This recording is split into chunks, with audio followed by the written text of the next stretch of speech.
दोस्तों, Israel, America और Iran के बीच जो जंग शुरू हुई है वो अब धीरे धीरे पूरे मिडिल ईस्ट में फैलती जा रही है। आज हालात ऐसे हैं कि करीब 15 से 20 देश किसी ना किसी तरह इस जंग की चपेट में आते जा रहे हैं। और नुकसान सिर्फ लड़ने वाले देशों का नहीं हो रहा, नुकसान उन देशों का भी हो रहा है जो इस जंग में सीधे शामिल भी नहीं हैं। सच्चाई की बात यही है कि दोस्तों, इस वक्त ईरान की स्थिति बहुत ही गंभीर है। ईरान बहुत सारी मिसाइलें चला रहा है, ड्रोन भेज रहा है, हमले लगातार कर रहा है। आयतुल्लाह अली खामिनेई की मौत के बाद ईरान झुका नहीं है, हमले लगातार कर रहा है, लेकिन ईरान की सारी मिसाइलों को डिस्ट्रॉय कर दिया जाता है। अमेरिका की और इजराइल का जो डिफेंस सिस्टम है वो बहुत ही मजबूत है। वो इस लेवल का है कि ईरान जितनी भी मिसाइलें छोड़ता है, अमेरिका का डिफेंस सिस्टम उसे डिस्ट्रॉय कर देता है। जी हाँ दोस्तों, ईरान हमले तो कर रहा है, लेकिन जो तबाही अमेरिका और इजराइल ईरान में मचा रहे हैं, उस लेवल की तबाही ईरान नहीं मचा रहा है। जी हाँ दोस्तों, यही सच है। आज सुबह जो हमला हुआ उसमें 100 से ज्यादा लड़ाकू विमान एक साथ उड़कर गए और ईरान पर एक बड़ा एयर अटैक कर दिया। जी हाँ दोस्तों, बहुत ही बड़ा। इस हमले ने ईरान को अंदर तक हिला दिया। जी हाँ दोस्तों, हवाई हमले, जो एयर स्ट्राइक हो रही है, अमेरिका और इजराइल की जो आज सुबह एयर स्ट्राइक हुई, अमेरिका और इजराइल ने मिलकर 100 से ज्यादा लड़ाकू विमान एक साथ उड़ाए। इन विमानों ने सीधा निशाना बनाया ईरान के सैन्य ठिकानों पर, मिसाइल बेस पर, कमांड सेंटर पर, सैन्य मुख्यालय पर, खुफिया दफ्तर पर, सेना के बड़े ऑफिस पर, यानी आम इलाकों पर नहीं, सीधे सिस्टम पर हमला हुआ है। किसे निशाना बनाया गया? हमले खास तौर पर किए गए इस्लामिक रिवॉल्यूशनरी गार्ड कॉर्प्स यानी IRGC के ठिकानों पर। जी हाँ दोस्तों, ये वही फोर्स है जो ईरान की सबसे ताकतवर सैन्य ताकत मानी जाती है, जो रणनीति बनाती है, जो ऑपरेशन चलाती है, जो पूरे सिस्टम को कंट्रोल करती है। अमेरिका का दावा है कि IRGC का बड़ा मुख्यालय तबाह कर दिया गया है। जी हाँ दोस्तों, ईरान की जो सबसे बड़ी ताकतवर फौज है IRGC, उसका सबसे बड़ा मुख्यालय तबाह कर दिया गया है। जी हाँ दोस्तों, कई कमांड सेंटर खत्म कर दिए गए।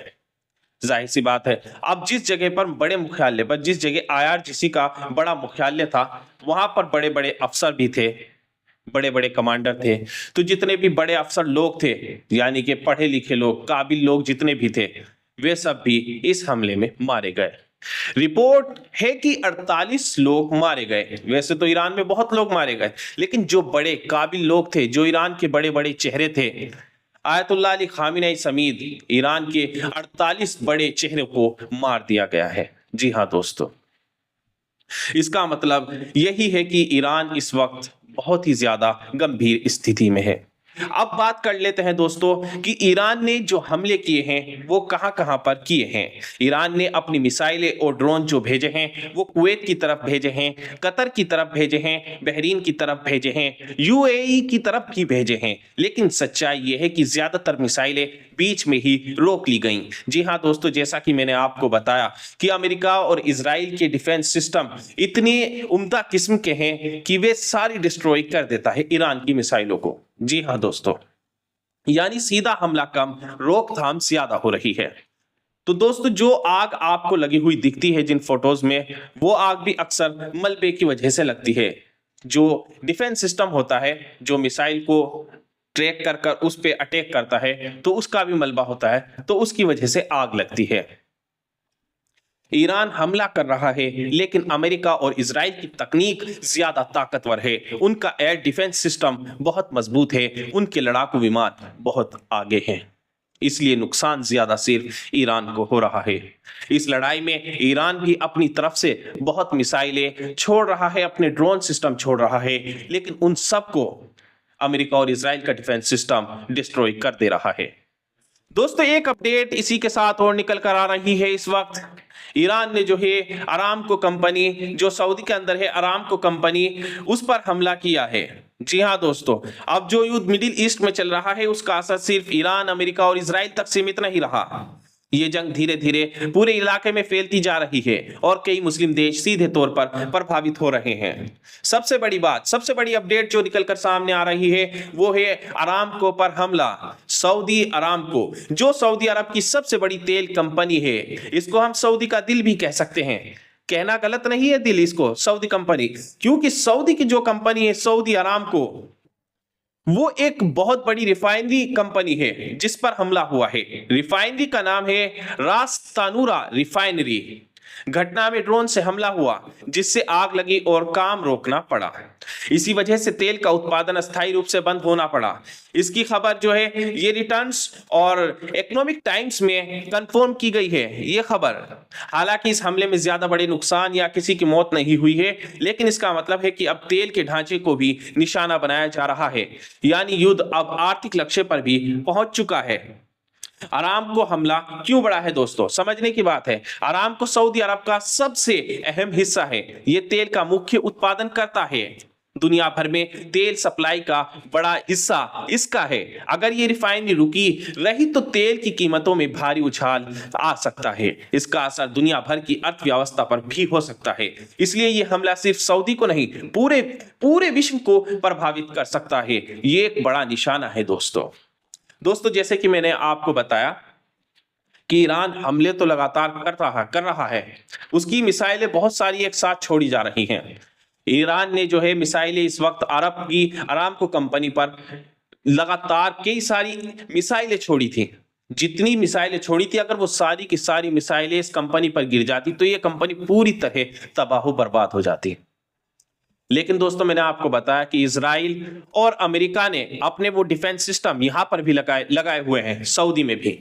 तो उन डिफेंस सिस्टम ने डिस्ट्रॉय कर दिए ईरान की मिसाइलों को। इस जंग में जो है आम लोगों का नुकसान सबसे ज्यादा हो रहा है। सबसे दुख की बात यही है दोस्तों, इस जंग में सबसे ज्यादा नुकसान आम लोगों का, बच्चों का, परिवार का, रोजी रोटी का, आम जिंदगियों का हो रहा है। देश लड़ रहे हैं लेकिन दर्द आम आदमी झेल रहा है।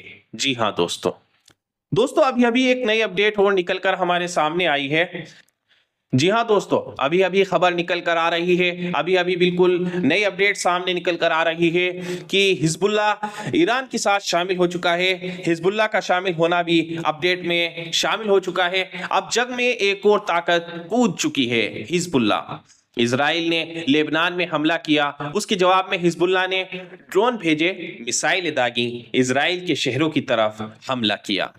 हालांकि ज्यादातर हमले रोक लिए गए। जैसा कि दोस्तों मैंने अभी आपको बताया, अमेरिका और इजराइल का डिफेंस सिस्टम बहुत ही ज्यादा मजबूत है। वो आने वाली ईरान की तरफ से सारी मिसाइलों को ट्रैक कर अमेरिका और इजराइल के डिफेंस सिस्टम उसको डिस्ट्रॉय कर दे रहे हैं। इजराइल ने लेबनान में हमला किया, उसके जवाब में हिजबुल्लाह ने ड्रोन भेजे, मिसाइलें दागी, इजराइल के शहरों की तरफ हमला किया। हालांकि ज्यादातर हमले रोक लिए गए, लेकिन जंग का दायरा और फैल गया। अब जंग कैसी बन रही है? पहले जंग थी ईरान बनाम अमेरिका, ईरान बनाम इजराइल।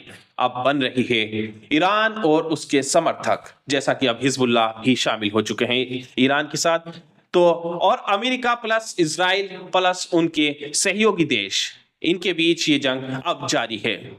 यानी एक देश की जंग नहीं, पूरे इलाके की जंग बनती जा रही है। अब ईरान की स्थिति साफ है। ईरान ने साफ कहा है, हम झुकेंगे नहीं, हम बातचीत नहीं करेंगे, हम दबाव में नहीं आएंगे, हम जवाब देते रहेंगे। दूसरी तरफ अमेरिका कहता है, ऑपरेशन रुकेगा नहीं, दबाव बढ़ता जाएगा, हमले जारी रहेंगे। सच्चाई यही है कि दोस्तों अब शांति से समझने वाली बात है। ईरान हिम्मत दिखा रहा है, जवाब दे रहा है, लड़ रहा है, लेकिन अमेरिका इजराइल तकनीक में अभी भी आगे हैं, हथियारों में आगे हैं, सिस्टम में आगे हैं, प्लानिंग में आगे हैं और संसाधनों में भी आगे हैं। इसलिए ताकत का संतुलन बराबर नहीं है। आम आदमी की हालत अब ऐसी हो चुकी है कि इस जंग की वजह से कि आम आदमी टूटता जा रहा है, आम परिवार टूट रहा है, बच्चे, बुजुर्ग और रोजगार और जिंदगियां सब बर्बाद हो रही हैं इस वक्त। दोस्तों कहते हैं कि जंगों में ना नेता मरते हैं, ना बड़े लोग भूखे रहते हैं, ना ताकतवर देश टूटते हैं। टूटता है तो आम आदमी, टूटता है तो आम परिवार, टूटते हैं बच्चे, बुजुर्ग, रोजगार, घर और परिवार और आम जिंदगियां। जी हाँ दोस्तों, अगर जंग ऐसे ही चलती रही तो और देश शामिल होंगे, नुकसान और बढ़ेगा, तबाही और फैलेगी, आम लोग और पिसेंगे, इलाका और अस्थिर रहेगा। दोस्तों दुआ यही करी जाए कि ये जंग रुक जाए। सच यही है, जीत की किसी की दुआ ना करें। देखिए हम नहीं समझ सकते कौन सही है और कौन गलत, हालांकि सब समझदार हैं, सबको पता है गलत सही क्या है। लेकिन देखो दोस्तों, दुआ यही करनी चाहिए सबके भलाई की, सबका भला हो, हमें हमेशा यही दुआ करनी चाहिए। ठीक है दोस्तों अमेरिका क्या चाहता है? अमेरिका चाहता है कि मिडिल ईस्ट उसके कंट्रोल में रहे, तेल के रास्ते उसके हाथ में रहें, फैसले उसकी मर्जी से हो, कोई ताकतवर देश उसके बराबर ना खड़ा हो। और ईरान उसकी बात नहीं मानता, उसकी नीति नहीं मानता, उसकी शर्तें नहीं मानता, उसकी सत्ता को चुनौती देता है। दोस्तों एक बात बताइए, मुसलमान कभी किसी के आगे झुका है? मुसलमान अगर झुकता है तो अल्लाह के सामने झुकता है। मुसलमान का यकीन सिर्फ ईमान पर होता है। तो दोस्तों ईरान इस वक्त सच्चाई पर है, ईरान अपने हक पर है, और ईरान का मानना सिर्फ अपने ईमान पर शहीद हो जाना है। दोस्तों ईरान झुकने वाला नहीं है। ठीक है दोस्तों, तो अब दोस्तों ये ईरान की सोच हो गई, ईरान किसी के दबाव में नहीं रहेगा, हम अपने फैसले खुद लेंगे। ईरान ने कहा है हम किसी के सामने झुकेंगे नहीं, हम अपनी पहचान बनाए रखेंगे। यानी ईरान आजाद रहना चाहता है, अमेरिका उसे कंट्रोल करना चाहता है। अब दोस्तों इसमें इजराइल की क्या भूमिका है? इजराइल चाहता है इलाके में कोई ताकतवर देश, मुस्लिम देश ना उभरे, कोई देश उसके बराबर ताकतवर ना बने, आसपास के देश कमजोर रहें, और इसीलिए ईरान उसे सबसे बड़ा खतरा लगता है। असली फायदा किसका है इस जंग में? दोस्तों समझने की बात है कि असली फायदा किसको हो रहा है इस जंग से। अमेरिका, इजराइल और ईरान की इस जंग से फायदा किसको हो रहा है? सबसे ज्यादा फायदा जो इस जंग से हो रहा है वो हथियार बनाने वाली कंपनियों को हो रहा है, युद्ध उद्योग को हो रहा है, ताकतवर देशों को हो रहा है, सत्ता में बैठे लोगों को हो रहा है, राजनीति करने वालों को हो रहा है। नुकसान किसका हो रहा है? आम लोगों का, बच्चों का, महिलाओं का, बुजुर्गों का, गरीबों का, आम परिवारों का, रोजगार का, घरों का, स्कूलों का, अस्पतालों का।